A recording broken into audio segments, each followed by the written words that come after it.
Hello বন্ধুগণ, আমি সাধনা নতুন একটা ঝাঁকানাকা রেসিপিতে তোমাদের সবাইকে স্বাগত জানাই। আজকে আমি তোমাদের সাথে কুমড়োর একটা নিরামিষ রেসিপি শেয়ার করছি। এইভাবে কুমড়ো রান্না করলে গরম গরম ধোয়াটা ভাতের সাথে খেতে কিন্তু দারুণ লাগে। যারা কুমড়ো খেতে একদমই পছন্দ করে না তারাও দেখবে একদম আঙুল চেটে পুটে খেয়ে নেবে।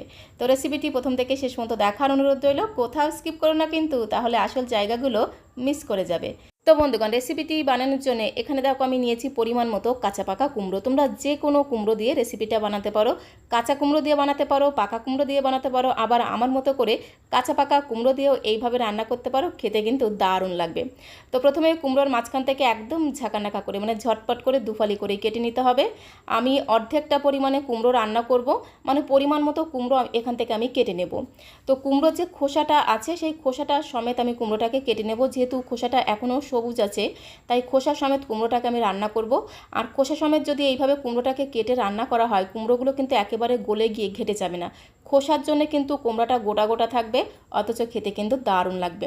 তোমরা যদি পাকা কুমড়ো নাও সেক্ষেত্রে কুমড়োর খোসাটাকে অল্প অল্প রেখে এইভাবে কিন্তু একটু খোসা সমেত রেখে কাটবে, তাহলে দেখবে কুমড়োটা কিন্তু একেবারে গলে গিয়ে ঘেটে যাবে না। তো তার সাথে নিয়েছি একটা বড় সাইজের আলুর খোসাটাকে ছাড়িয়ে এরকম করে একটু মোটা মোটা পিস করে কেটে নিতে হবে। কুমড়োর তরকারিতে যদি একটু আলু দিয়ে রান্না করা হয়, কুমড়োর তরকারির স্বাদ কিন্তু আরও দ্বিগুণ বেড়ে যায়। কুমড়োটাকে কাটার পরে এইভাবে একবার একটু জল দিয়ে ধুয়ে নিতে হবে। তার সাথে আলুটাকেও কিন্তু খুব ভালো করে জল দিয়ে ধুয়ে নেব। আর আজকে আমি তোমাদের সাথে যে পদ্ধতিতে নিরামিষ কুমড়ো আলুর তরকারি রান্না করছি, এই পদ্ধতিতে একবার নিরামিষ কুমড়ো আলুর তরকারি রান্না করে খেয়ে দেখতে পারো। যারা কুমড়ো খেতে একদমই পছন্দ করে না তারাও দেখবে একদম আঙুল চেটে পুটে খেয়ে নেবে। কুমড়ো আলু খুব সুন্দর করে কেটে ধুয়ে পরিষ্কার করে আমি গুছিয়ে নিলাম। তারপরে দেখো সরাসরি চলে আসলাম কড়াইয়ের কাছে। গ্যাসের ফ্লেমটা অন করে দিয়ে একটা কড়াই বসিয়ে দিয়েছি। প্রথমে কড়াইটাকে খুব ভালো মতো গরম করে নিলাম। তারপরে কড়াইয়ের মধ্যে আমি 2.5 চামচ দিয়ে দিলাম সর্ষের তেল। রান্নাটা আমি সর্ষে তেলে করছি, তোমরা চাইলে কিন্তু সাদা তেলেও করতে পারো, তাতে কোনো সমস্যা নেই। তেলটাকে খুব ভালো করে ঘোটানাটা করে কড়াইয়ের গায়ে লাগিয়ে নিতে হবে। তারপরে আমি আগে থেকে কেটে রাখা আলুর পিসগুলো দিয়ে দিলাম। আলুর পিসগুলোকে দিয়ে গ্যাসের ফ্লেমটা মিডিয়ামে রেখে খুব ভালো করে ঘোটানাটা করে 3-4 মিনিট সময় ধরে আলুটাকে প্রথমে একটু হালকা করে ভেজে নেব। কড়াইটাকে তেলটাকে যদি খুব ভালো মতো একটু গরম করে নেওয়া হয়, তারপরে যদি এই কুমড়োটাকে ভাজা হয়, তাহলে দেখবে কুমড়োগুলো কিন্তু একটুও কড়াইতে লেগে যাবে না, কড়াইটা নোংরাও হয়ে যাবে না। তো তারপরে আমি এর মধ্যে কেটে রাখা কুমড়োর পিসগুলোকে দিয়ে খুব ভালো করে একটু ঘোটানাটা করে মিশিয়ে নেব। আর কুমড়ো ভাজার সময় অবশ্যই কিন্তু গ্যাসের ফ্লেমটা মিডিয়াম টু হাইতে রেখে ভাজতে হবে, তাহলে দেখবে কুমড়োগুলো খুব সুন্দর ভাজা ভাজা হয়ে যাবে, একটুও কিন্তু নরম হয়ে গিয়ে ভেঙে যাবে না। কুমড়ো ভাজার সময় শুধুমাত্র একটুখানি হলুদ গুঁড়ো দিয়ে কুমড়োটাকে ভাজতে হবে, তাহলে কালারটা কিন্তু দুর্দান্ত হবে। এই সময় কিন্তু কোনো রকম লবণ দেওয়া যাবে না, তাহলে কুমড়োটা কিন্তু নরম হয়ে গিয়ে ভেঙে যাবে বা ঘেটে যাবে। শুধুমাত্র একটু হলুদ গুঁড়ো দিয়ে কুমড়োটাকে লাল লাল করে ভেজে নেব। কুমড়োটা আলুটা ওইদিকে আরেকটু ভাজা হতে থাক, ততক্ষণে আমি একটু মশলা বেটে নেব। তো মশলাটা আমি শিলনোড়াতে বেটে নেব। এখানে আমি 1/2 ইঞ্চি মতো আদাকে খোসা ছাড়িয়ে একটু ছোটো ছোটো করে কেটে নিলাম। তার সাথে নিয়েছি 3টে কাঁচা লঙ্কা। তবে ঝালের পরিমাণটা তোমরা যে যেমন ঝাল খেতে পছন্দ করো সে অনুসারে এখানে কাঁচা লঙ্কাটা অ্যাড করে দেবে। তারপরে নোড়াতে খুব ভালো করে একদম ঝাঁকানাকা করে মানে ঝটপট করে এইভাবে প্রথমে আদা আর কাঁচা লঙ্কাটাকে একটু থেতো করে নিতে হবে। আদা আর কাঁচা লঙ্কাটাকে প্রথমে একটু থেতো করে নেওয়ার পরে এর মধ্যে আমি বেশ কিছুটা দিয়ে দেবো ধনেপাতা, একটু বেশি করেই দিতে হবে। ডাঁটি সমেত ধনেপাতাগুলোকে খুব সুন্দর করে জল দিয়ে ধুয়ে এইভাবে প্রথমে একটু থেতো করে নেব। তো দেখো খুব সুন্দর করে নোড়া দিয়ে একদম ঝাঁকানাকা করে মানে ঝটপট করে আদা কাঁচা লঙ্কা ধনেপাতাটাকে প্রথমে একটু থেতো করে নিলাম।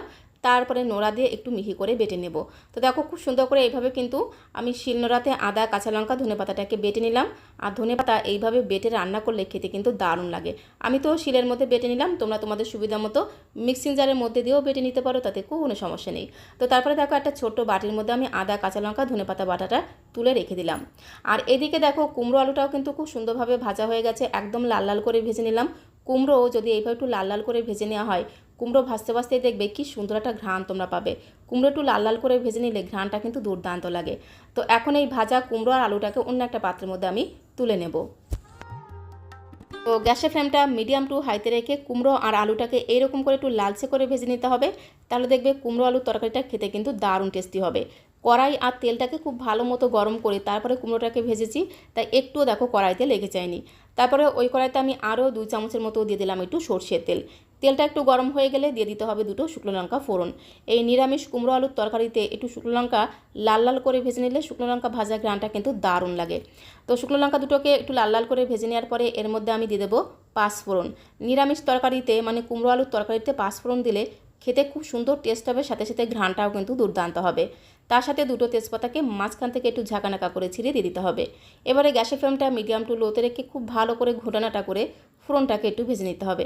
যখন এই ফোড়ন থেকে খুব সুন্দর একটা ভাজা গ্রান বেরিয়ে এসেছে, তখন আমি এর মধ্যে শিলনোড়ায় বেটে রাখা আদা, কাঁচা লঙ্কা, ধনেপাতা বাটাটা দিয়ে দেবো। আর ধনেপাতা যদি এইভাবে বেটে এইভাবে কড়াইতে দিয়ে একটু ভাজা হয়, তাহলে ধনেপাতার যে কী সুন্দর একটা ঘ্রাণ বেরিয়ে আসে। তো একবার তোমরা এই পদ্ধতিতে নিরামিষ কুমড়ো আলুর তরকারি রান্না না করলে বুঝতেই পারবে না। এইভাবে ধনেপাতাটাকে দিয়ে খুব ভালো করে একটু নাড়াচাড়া করে ভেজে নিতে হবে। আর ভাজতে ভাজতেই দেখবে ধনেপাতা থেকে কী সুন্দর একটা ঘ্রাণ তোমরা পাবে, যার কারণে কুমড়োর তরকারিতেও কিন্তু দারুণ সুন্দর একটা ঘ্রাণ পাবে। তো একটুখানি নেড়ে ছেড়ে মিশিয়ে নেওয়ার পরে এর মধ্যে আমি একটা মিডিয়াম সাইজের লাল টুকটুকে পাকা টমেটোকে একটু ছোটো ছোটো করে কেটে দিয়ে দিলাম। টমেটোটাকে দিয়ে খুব ভালো করে একটু নেড়ে ছেড়ে মিশিয়ে নেব। তো টমেটোর টুকরোগুলোকে দিয়ে 2 মিনিট সময় ধরে খুব ভালো করে একটু নাড়াচাড়া করে কষিয়ে নেওয়ার পরে এর মধ্যে আমি সামান্য পরিমাণে দিয়ে দেবো একটু গুঁড়ো মশলা। দিয়ে দিলাম 1 চামচের 4 ভাগের 1 ভাগ জিরের গুঁড়ো, তার সাথে দিলাম 1 চামচের 4 ভাগের 1 ভাগ ধনিয়া গুঁড়ো। পরিমাণ মতো দিতে হবে হলুদের গুঁড়ো, আর খুব সুন্দর একটা রঙের জন্য এর মধ্যে দিলাম একটু কাশ্মীরি লাল লঙ্কার গুঁড়ো। কাশ্মীরি লাল লঙ্কাতে কোনো রকম ঝাল হবে না, খুব সুন্দর একটা রং হবে। তার সাথে স্বাদ মতো লবণ দিয়ে দিলাম, আর অল্প করে জল দিয়ে গ্যাসের ফ্লেমটা মিডিয়াম টু লোতে রেখে বেশ কিছু সময় ধরে মশলাটাকে কষিয়ে নিতে হবে। এই নিরামিষ কুমড়ো আলুর তরকারিতে মশলা কিন্তু অল্প পরিমাণে দিয়ে রান্না করতে হবে, তাহলে খেতে কিন্তু দারুণ টেস্টি হবে। তো বেশ কিছু সময় ধরে দেখো মশলাটাকে কষিয়ে নিলাম, টমেটোটা বেশ নরম হয়ে গেছে। মশলা থেকে খুব সুন্দর একটা ভাজা গ্রান যখন বেরিয়ে এসেছে, তখন আমি এর মধ্যে আগে থেকে ভেজে রাখা কুমড়ো আলুগুলো দিয়ে দিলাম। তারপরে খুব ভালো করে ঘোটানাটা করে মশলার সাথে মিশিয়ে নেব। খুব ভালো করে কুমড়ো আর আলুটাকে মশলার সাথে মেশানো হয়ে গেলে গ্যাসের ফ্লেমটা একদম লোতে রেখে একটু ধামাচাপা দিয়ে রাখতে হবে। মানে ঢাকনাটা বন্ধ করে জাস্ট 2 মিনিট রেখে দেবো, তাহলে আলু আর কুমড়োটা মশলার সাথে খুব সুন্দরভাবে মজে যাবে। খাওয়ার সময় কুমড়োটাও কিন্তু খেতে দারুণ টেস্টি লাগবে, সাথে সাথে আলুটাও কিন্তু খেতে দারুণ টেস্টি লাগবে। তো 2 মিনিট ঢাকা দিয়ে এইভাবে রেখে দিয়েছিলাম। 2 মিনিট পরে ঢাকনাটা তুলে আরও একবার খুব ভালো করে নাড়াচাড়া করে মিশিয়ে নেব।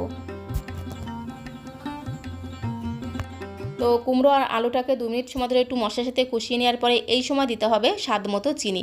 তো হাফ চামচ চিনি দিলাম, যেহেতু নিরামিষ রান্না চিনিটা দিতে কিন্তু একদমই ভুলে যেও না। নিরামিষ কুমড়ো আলুর তরকারিতে একটু চিনি দিলে বেশ একটু হালকা মিষ্টি মিষ্টি খেতে হবে, খেতে কিন্তু দারুণ লাগবে। চিনিটাকে দিয়ে খুব ভালো করে একটু ঘোটানাটা করে মিশিয়ে নিয়ে তারপরে আমি এর মধ্যে অ্যাড করে দেবো পরিমাণ মতো গরম জল। রান্নাতে যদি গরম জল দেওয়া হয় খেতে কিন্তু দারুণ লাগে। তো পরিমাণ মতো গরম জল দিয়ে খুব ভালো করে একটু মিশিয়ে নেব।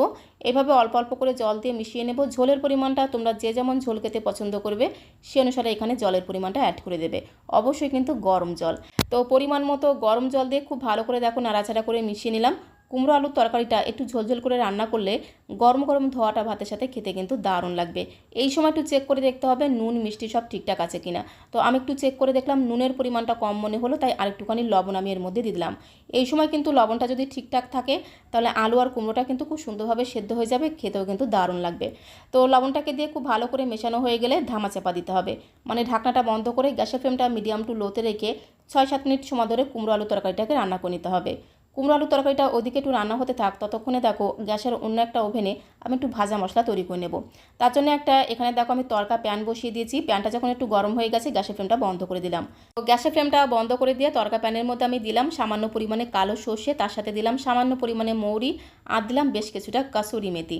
গ্যাসের ফ্লেমটা কিন্তু বন্ধ করে দিয়ে এই তড়কা প্যানের মধ্যে বেশ কিছু সময় ধরে মশলাগুলোকে একটু নাড়াচাড়া করে ভেজে নিতে হবে।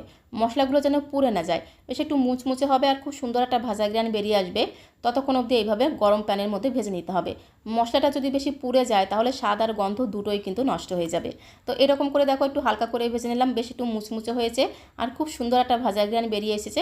তখন আমি এটাকে শিলের মধ্যে দিয়ে একদম মিহি করে গুঁড়ো করে নেব। এই ভাজা মশলাটা দেওয়ার কারণে নিরামিষ কুমড়ো আলুর তরকারির স্বাদ আর গন্ধ জাস্ট দ্বিগুণ বেড়ে যাবে, খুব সুন্দর টেস্ট হবে, সাথে সাথে ঘ্রাণটাও কিন্তু দুর্দান্ত হবে। খুব সুন্দর করে গুঁড়ো করে নিলাম, খুব বেশি যে একদম মিহি করে গুঁড়ো করতে হবে সেরকম কোনো ব্যাপার না। তো তারপরে মশলার গুঁড়োটাকে একটা ছোট্ট বাটির মধ্যে আমি তুলে একটা সাইডে রেখে দেবো।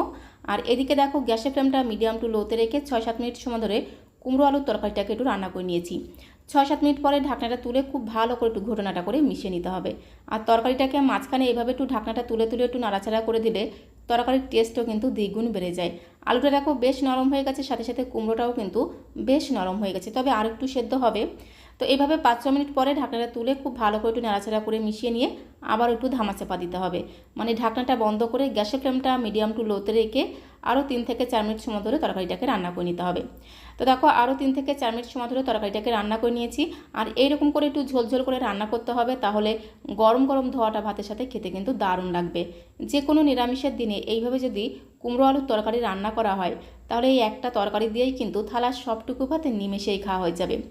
নামানোর আগে সবশেষে আমি এর মধ্যে যে ভাজা মশলাটা গুঁড়ো করে রেখেছি, সেখান থেকে হাফ চামচের মতো ভাজা মশলা দিয়ে খুব ভালো করে একটু নাড়াচাড়া করে মিশিয়ে নেব। এই তরকারির মধ্যে আমি আর কোনো কিছুই দেবো না, তবে তোমরা চাইলে কিন্তু 1 থেকে 2 চামচের মতো একটু ঘিও দিতে পারো। একটু ঘি দিলে রান্নার টেস্ট আরও দ্বিগুণ বেড়ে যাবে। তো ভাজা মশলাটা দিয়ে খুব ভালো করে নাড়াচাড়া করে মিশিয়ে নিয়ে গ্যাসের ফ্লেমটা বন্ধ করে দিলাম। তো বন্ধুগণ, কুমড়ো কাটার সময় খোসা রেখে কেটেছিলাম, তাই কুমড়োর পিসগুলো দেখো একটুও কিন্তু ঘেটে যায়নি, গোটা গোটা রয়েছে, অথচ খুব সুন্দরভাবে নরম হয়ে গেছে।